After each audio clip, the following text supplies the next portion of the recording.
আমরা নির্বাচনী সমঝোতা করবো। আমরা যে কথাটা বলেছি যে প্রত্যেকটি জায়গায় একটা বাক্স, সেই নীতিতেই আমরা আগাচ্ছি। এবং শুধু ইসলামী দল না, এখানে ইসলামী দলের পাশাপাশি দেশপ্রেমিক প্রতিশ্রুতিশীল আরো যারা আছেন তারাও ইতিমধ্যে সংযুক্ত হচ্ছেন এবং আরো আপনারা দেখতে পাবেন সংযুক্ত হবে ইনশাআল্লাহ।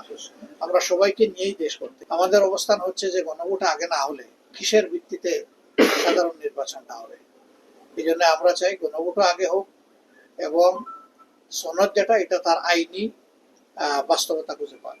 যে আপনি গতকালকে একটা শুরু করেছেন, বলেছেন যে সবাইকে নিয়ে নির্বাচন দিচ্ছেন আপনি, সবকিছু নির্বাচন সবাইকে বলতে কি এখানে আওয়ামী লীগকে নিয়েও কিনা? আওয়ামী লীগ তো নিজেই নির্বাচন চায়, আপনারা কি জোর করে তাদের উপর নির্বাচন চাপাই দিবেন? তারা যদি নির্বাচন চাইতোই তাহলে 3টা নির্বাচন করার সুযোগ তারা পেয়েছিলেন, হাতছাড়া করলেন কেন? তারা তো নির্বাচনে বিশ্বাসী, কথা প্রমাণ করতে পারেননি। এখন যে জিনিস তারা পছন্দ করে না সেটা যদি তাদেরকে উপহার দেন, এটা তাদের উপর জুলুম হবে।